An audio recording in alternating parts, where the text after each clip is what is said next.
Good morning, YouTube. It is 10 a.m. in the great state of Texas, and the marathon projects continue. So, we're doing a blue glittery bowl today. You've seen me do some bowls like this in the past, but we're doing smaller projects, obviously, because of our current situation that we're in, and decided blue on blue pigment.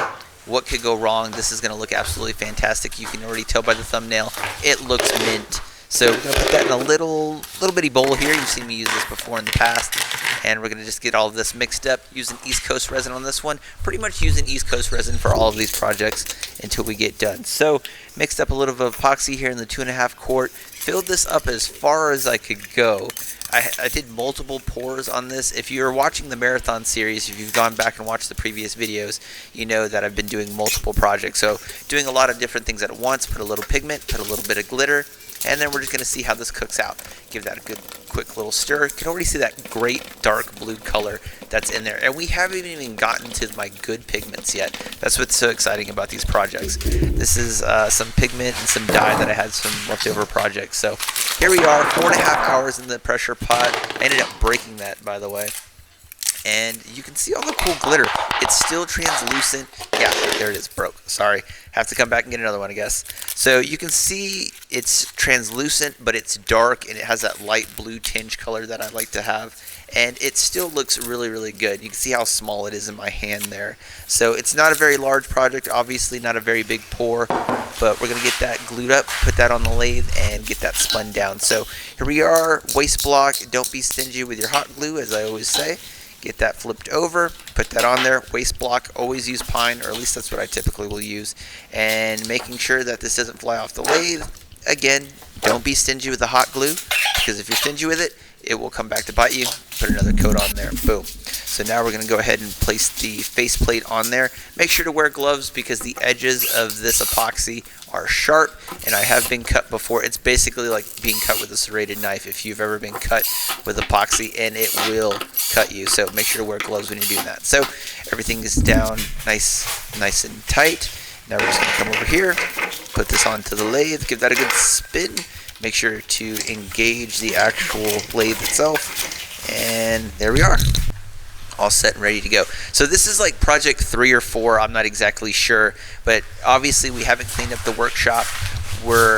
All of these shavings are from previous projects of the marathon because it takes forever to pick everything up. So I'm going to end up picking up everything at the end of the marathon. So going to get everything spun down nice and neat, and here we go. Adjusting the banjo, using the MIDI carbide, using the middle bowl gouge that I have. Not my largest one. This one's about one that I usually use in the middle. Getting that superficial layer off. You can see here we're getting really good ribbons. You can see it's getting good shavings. My face mask is basically covered in them by this point. And we're just getting that nice round cylindrical look that we usually will go for on these. And then we're just coming back and hitting it with the round carbide tool, making sure everything is nice, neat, and flush. Go ahead and remove the tailstock there. And now we're just going to round out the bottom and get ready to make the mortise. And that's the most important part, is getting everything nice and even so we can go ahead and make the mortise portion of this so we can get it reversed and flipped on the chuck. Not a whole lot of issues right here. Like I said, these smaller projects that I've been doing go really, really easy. It's just getting them done, which, it's taking about an hour to get them finished. So here we are, got the parting carbide tool. This is my miniature one. I'm going to use this one in the small carbide square to get the mortise built up. And the bad thing about these bottoms is that it's not a lot of material to work with, so when you're making the mortise, you really just have to be really easy with how big you make the actual mortise itself, because you got to leave just enough material for the actual chuck jaws to engage the actual mortise. So we're just getting everything nice and even on the bottom, sizing it up. Need to make it a little bit bigger, and I probably went a little bit too big on this one, but overall it's going to work to a point to where it's not going to fly off the lathe. So boom, got that finished up, and now we're just going to go ahead and square up the bottom a little bit cleaner. I didn't like the way the bottom looked once I made the mortise itself, so I just went back and cleaned it up a little bit. So now we're just going to take the faceplate off, get everything flipped on the chuck, and then just go ahead and start the actual gouging portion of it. You can see there, boom, nice and neat. You can see how small it is now compared to where we initially started. So now the tedious, it's not really tedious. Now this is kind of one of my favorite parts of this, is just getting everything taken off the waste block. So now we're just taking the large bowl gouge and just basically eating away at that piece of pine. Coming back between that, the large round carbide tool, and the large square carbide tool. Get everything nice and flush. Coming back and forth, being real gentle with the carbide tool here. Getting that superficial layer of pine off. And then we're just going to come back and hit it with the square. That's really where you make your money on these, is just getting everything squared up. You can see all that glue coming off of it where we put that on with the faceplate, or the piece of pine itself. And this part went relatively easy. Never gives me any kind of like real issue or anything. So now we're going to start the actual gouging portion of it. And from what I can remember, not a whole lot of issues here. Just coming back in the middle, finding a nice rhythm, coming back and forth between the round and the actual bowl gouge itself. Not having a lot of issues there. Big thing, like I always say, is making sure that you get to a depth that you want and then work your way out, because a lot of time you'll break through the middle of the mortise, and then you'll have real issues, which I might just do for funsies in an upcoming video, who knows. But like I said, we're doing the marathon of bowl making, so trying to get everything done before I leave. So here we are. Look at these good shavings. I wish you could feel what the shavings feel like. Those are like really soft, which makes me kind of think that the actual epoxy wasn't set up completely when I made it. But overall, we're at a good depth that we want it to, and now we're just taking small, gentle strokes, getting everything nice and lined up, getting a feel for it, and we're at a depth that we want. So this was all of the shavings from just this one small little epoxy bowl. You can see more shavings there on the floor, and we're just adding to the collection. So we're pretty much at a depth that we want. Gonna get the workbench cleaned up a little bit, and then we're gonna start my favorite part, which is the sanding, because you guys know how much I love sanding on this one, on this channel. So going from 340 all the way up to 1500, and then we're gonna hit it with a micro mesh. Great thing about these smaller projects, you don't have to do a lot of sanding because there's not a lot of material to actually sand itself.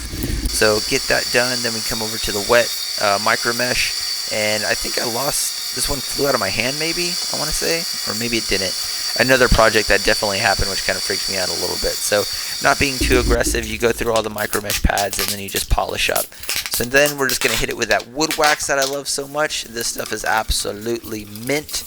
So just getting that nice shine, and you can see that crystal blue gem kind of look to it. Looks absolutely amazing. Love how this turned out. And like I said, for all of these projects, I'm going to come back and do these much bigger, much larger when I come back from my work thing that I'm going to be gone for. Just getting everything nice and polished up here. Looks absolutely gorgeous. Really happy the way this turned out. Can't say enough positive things about this. So hope you guys like the project. The marathon continues. There it is, all the sparkle, the glitter, the glam. It looks great. So hope you guys like the project. Hope you got something out of it. Thanks for sticking around through this marathon of projects. And don't forget to subscribe, like it, all that good stuff. And I will see you guys in the next project. Peace.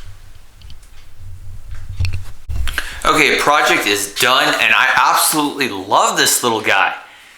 Man, this is so cool. I put like the right amount of epoxy, the right amount of pigment in it, and it looks absolutely stunning.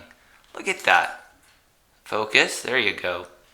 Man, so today is March 15th, 2022. You guys are probably watching this in July or August. Another marathon project. I think this is marathon project 3 or 4. I'm not exactly sure. But trying to get these all done before we have to go. It's like 3 o'clock in the morning when I'm doing this one, trying to finish up. But man, this looks absolutely stunning. Love the way this turned out. Look at that. Just absolutely gorgeous. So, hope you guys liked it. Hope you got something out of the project. Don't forget to subscribe, like the video, all that good stuff that every YouTuber always says. Wow, look at that. Small project, but I don't care. This, I'm starting to enjoy these smaller projects. They look absolutely amazing. Look at that. So, anyway, hope you liked it. Thanks for sticking around to the end. Don't forget to subscribe. The marathon continues. Peace.